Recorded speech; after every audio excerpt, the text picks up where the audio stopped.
Au Gouin,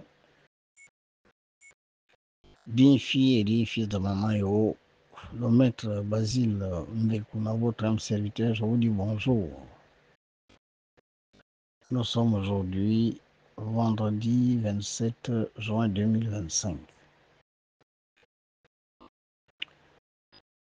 Je viens de vous envoyer un audio d'un Ougouin qui a fait un rêve dans la dernière partie de la nuit, c'est-à-dire presque le matin. Je voudrais, avant de parler de ce rêve, vous rappeler que les rêves que vous faites la journée et peu avant l'aube sont presque souvent prémonitoires. À défaut de ça,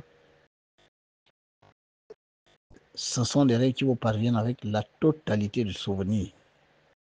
Très peu d'éléments de ces rencontres-là, de ces messages, restent dans les plans traversés par l'âme avant de regagner son corps. Donc, prenez en compte les rêves que vous faites quand vous dormez la journée et peu avant l'aube, c'est-à-dire les rêves que vous faites dans la période qui part de 4 heures du matin à 5 heures du matin. 3 heures, 4 heures, 5 heures. Je viens vous renseigner également sur quelque chose d'important parce que ma mission, c'est bel et bien d'élever la conscience. Sachez que très souvent, vos parents, les gens qui ont été dans votre famille, ça peut être votre père, votre mère, votre femme, votre mari, votre oncle, votre tante, des gens qui étaient vos parents en cette vie, alors que vous, vous êtes encore sur terre, dans un corps physique, et que eux, ils ont traversé le l'été, ils se retrouvent de l'autre côté, et ils sont maintenant dans la face de la terre. Très souvent, ils choisissent la journée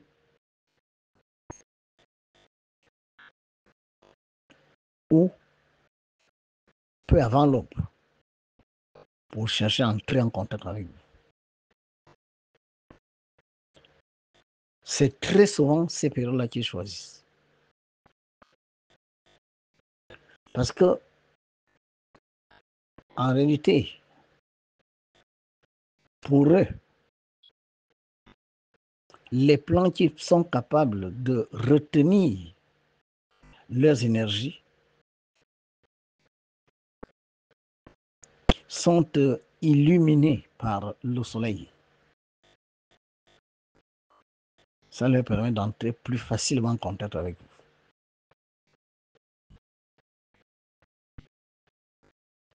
Que la nuit. Parce que la nuit, ces plans se sont densifiés. Le soleil n'étant plus là, la de la Terre devient très lourde. Donc, quand l'âme revient, alors que vous avez rencontré votre parent, beaucoup de souvenirs viennent rester dans la cellule de la Terre. Et quand vous vous réveillez, vous réintégrez votre corps, vous ne vous souvenez pas de grand-chose. C'est la même chose tôt, le matin. Quand le soleil est déjà là, les vibrations solaires commencent à frapper la partie où vous êtes à partir de 1h, 2h du matin. Je parle de vibrations. La lumière apparaît vers 5h, 6h, mais je parle de vibrations. Et ce sont ces vibrations que nos parents qui sont de l'autre côté choisissent parce que les sphères se sont raffinées. La densification a baissé, et bien, ils entrent en contact avec vous plus facilement. Donc, faites vraiment beaucoup attention à ce dont vous rêvez quand vous dormez la journée et les rêves que vous faites peu avant l'aube.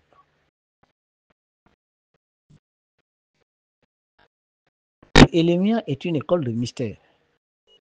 Mais ce n'est pas une école de mystère qui est l'initiative d'un humain. Elémia est le nom du 4e ange de la sphère de Kéter. Ça veut dire Elémia fait partie des 4 plus grands anges, plus grands êtres spirituels de notre système solaire. C'est un ange de très haut niveau, un esprit de très haut niveau qui a initié cette école. Et le nom que cette école porte n'est pas fortuit.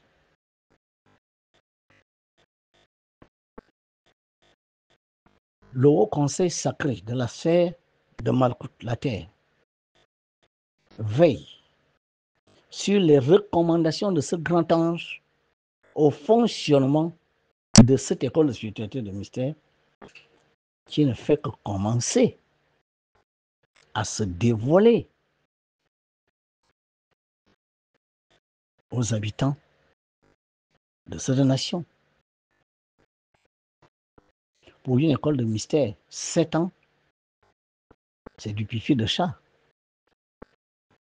Les écoles de mystère, c'est des siècles. Alors, les gens viennent à Ilémia pensant qu'ils sont prêts alors qu'ils ne le sont pas. Beaucoup viennent par curiosité, d'autres viennent parce qu'ils se disent que là-bas, je vais aller avoir les pouvoirs magiques qui me permettront d'échapper au karma, d'échapper à la dureté de la vie, d'échapper aux contraintes de ce monde. Je vais aller obtenir facilement ce que les autres obtiennent en transpirant. Ils sont vite déçus parce que la première classe, 12 mois de cours, on ne vous apprend pas à multiplier les pains, ni à marcher sur l'eau.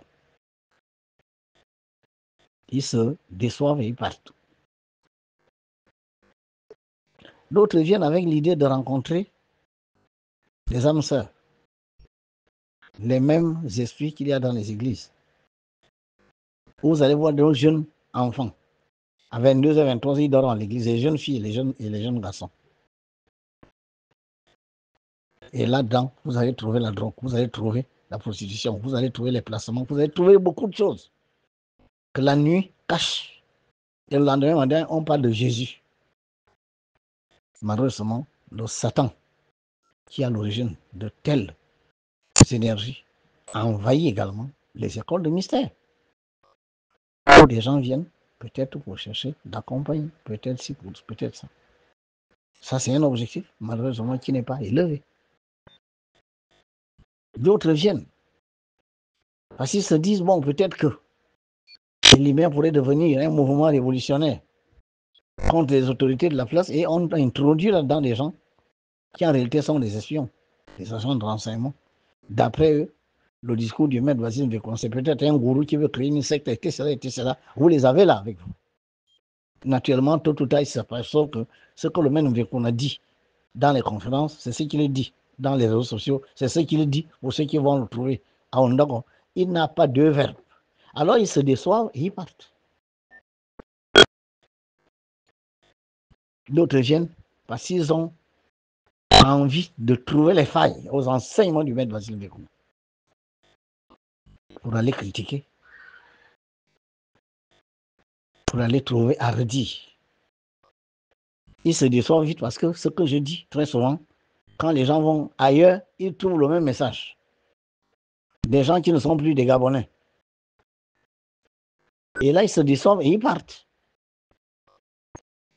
Il y a aussi des gens dans cette école qui ont reçu la mission d'accompagner le maître Basile Vécon dans cette grande mission d'élever la conscience d'un peuple qui est resté longtemps emprisonné dans des fausses croyances, des rites malheureusement inachevés, des obédiences venues d'ailleurs, beaucoup plus dominatrices et exploitatrices de leurs semblants, des faux dieux.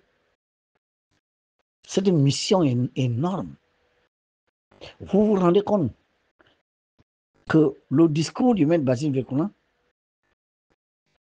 heurte violemment tous ceux qui prétendent dire qu'ils sont dans la lumière alors qu'en réalité ils sont dans les ténèbres. Car à l'épreuve des faits et des arguments, ceux qu'ils demandent aux autres de considérer comme vrai tombent comme un château de cartes. Beaucoup de choses ne résistent pas aux arguments du maître V qui sont inspirés par les divinités qui l'ont commis pour cette mission. Ces gens sont avec vous, qui ont reçu la mission de m'accompagner. Mais malheureusement, ont beaucoup d'influences extérieures, ont des résistances qui émanent de leur corps intérieur et finissent par ne pas jouer ce rôle. Et au bout d'un moment, comme cette graine qui a poussé dans les ronces, d'après la parabole du Christ, elle pousse, elle est aux côtés du main levé, elle est là, elle apporte des arguments, cette âme-là. Mais tôt ou tard, les ronces finissent par l'enlacer et c'est fini, elle meurt. Beaucoup sont comme ça. Cette école a aujourd'hui bien plus d'étudiants perdus que d'étudiants gardés. Parce que les gens sont venus avec tout ce que je viens de vous dire. Mais ne dit-on pas peu d'élus, mais beaucoup d'appelés? Il n'y a jamais de la foultitude dans l'élu. Dans les élus, il n'y a pas de foultitude. Et une école de ministère ne peut pas être une affaire de foule. Ah non. Mais parce qu'une école de ministère, dans ce qui reste après qu'il y ait eu du tamisage, du filtrage, ce qui reste là, le socle qui reste, qui va jusqu'à la maîtrise, c'est-à-dire à la capacité d'enseigner d'autres semblables, ceux qui passent par ce filtre-là, par ce tamisage-là, ils ne sont pas nombreux. C'est en réalité ce que les seigneurs des sphères et les miens ont montré à votre frère dans le rêve que je viens de vous envoyer. Et je suis conscient que beaucoup d'entre vous vont se décevoir. Mais tout autant que je reste conscient que ceux qui m'accompagneront dans cette œuvre ne se décourageront jamais et ne se laisseront jamais influencer ni par leur corps, ni par l'extérieur. Ils comprendront la quintessence du message de ce maître-là qui n'est que la réplique de ce qui se dit dans les cieux. Ce n'est pas parce que vous êtes nombreux quelque part que forcément vous dites la vérité. Galilée était seul contre plus d'1 milliard de personnes qui disaient que la terre est plate et que c'est l'Église qui leur a dit ça. Le pape imposait cela et ne voulait pas voir quelqu'un qui dit ce n'est pas vrai. Des gens étaient brûlés vifs pour avoir dit que ce n'est pas vrai. Aujourd'hui, je suis désolé, on ne peut plus brûler quelqu'un vif qui vous dit que la terre est ronde et qu'elle tourne autour du soleil. Quand on parle des ancêtres, aujourd'hui, on veut me brûler vif. Mais je vous dis que dans 5 ans, 10 ans, personne ne dira plus qu'on rend un culte aux ancêtres. Personne ne dira plus que les âmes des ancêtres viennent dans les cités. Personne ne le dira parce qu'on va découvrir que ce n'est pas vrai. Le corps de Jésus, celui que vous appelez Jésus là, ce corps que vous dites qu'il est monté au ciel, on va le découvrir. Test ADN à l'appui, ça sera découvert dans 2, 3, 4, 5 ans. On va exposer ce corps. Des scientifiques du monde entier viendront faire des tests sur ce corps pour vous démontrer qu'il s'agit bien du corps de Joseph devenu Yeshua, le Christ, avec des preuves archéologiques. Et je crois que ce jour-là, vous allez comprendre qu'on a été des milliards et des milliards à croire à des balivernes. La vérité n'a rien du nombre. Et là où se trouve la vérité, c'est l'élite. Je vous ai toujours posé la question de savoir combien d'élèves au Gabon ont préparé l'OCEP. On parle de 60 000, 50 000. Combien ont préparé le BPC? On parle de 30 000. Combien préparent le bac en ce moment-là? On parle de 20 000. Combien prépareront la licence? On tombe à 5 000. Combien de Gabonais aujourd'hui vont préparer le doctorat? C'est peut-être une centaine. Mais plus vous vous élevez vers la connaissance, mais moins vous êtes nombreux. Pour quelle raison? Les gens veulent qu'il y ait la foule, là où se trouve la vérité. La vérité n'est pas une affaire de foule. Patrick Nyemandompe à son âme disait que la masse, c'est l'imbécilité. Et il n'avait pas tort. À ceux d'entre vous, au Gouin, qui allaient sur le chemin de l'égoïsme, un chemin révolutionnaire qui va reconnecter l'Africain en général, le Goyen ou le Gabonais en particulier, à sa divinité. Et les lois cosmiques aux Goyens, vous qui êtes déterminés à accompagner l'œuvre divine à travers l'école de spiritualité de Mystère et Lumière, à travers le bouddhisme et derrière le maître Basile Vekuna, vous serez récompensé par les divinités parce que vous allez contribuer à la matérialisation sur cette terre de Maman Eo, du plan de Dieu, la divinité qui a créé notre système solaire. Dans ma rencontre avec l'archange Raphaël en 2017, il m'a dit, de façon imagée, je répète, de façon imagée, votre planète a deux pôles, le pôle du feu et le pôle de l'eau. Le Père Céleste a deux pieds, comme vous. Son premier pied, il l'a mis au pôle du feu, dans le désert de Gobi. Le deuxième pied est là, dans ton pays. À cette époque, je ne connaissais pas le champ de force de Njoli. Il m'a dit, voilà pourquoi ton pays est le lieu où Dieu a mis son pied. Il ne peut pas être question qu'on laisse cet endroit en proie aux forces ténébreuses, obscurantistes, qui retardent l'évolution des âmes humaines. Plus tard, après la rencontre avec Maman Eo, je découvre que ce deuxième pied de Dieu s'est posé en face de Zamata, à Njoli, la grotte de Maman, le deuxième champ de force de notre planète. L'égoïsme est la voie de la révolution spirituelle qui va permettre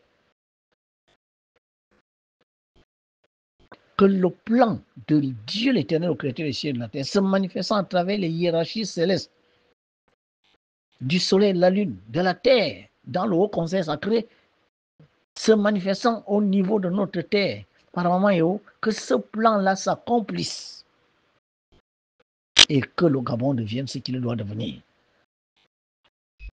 La glande pinéale du continent africain. Le lieu où le réveil spirituel du continent africain va commencer et doit commencer et commence maintenant même par l'égoïsme. Je vous encourage, vous, qui allez résister aux tentations de vos corps physiques, de vos attachements à la matière, aux choses de ce monde, qui allez résister aux influences des parents, amis et connaissances, qui allez résister à la facilité et qui allait continuer de soutenir le maître Basile Vekuna dans son œuvre, qui n'est que la matérialisation du plan de Dieu sur cette terre. Vous serez bénis. Quand vous quitterez cette terre, le cycle des réincarnations vous sera rompu et votre évolution se déroulera vers le haut pour aller un jour fusionner avec les hautes intelligences de la sphère spirituelle de la terre, le haut conseil sacré, et plus tard intégrer les cieux. Et un jour, vous aurez le même niveau de conscience que la conscience qui a créé notre système solaire. Car vous serez devenu une étoile, un Yeshua, un Elohim, créateur du monde, à l'image de notre Père Céleste qui a créé le système solaire. Dieu bénisse le monde.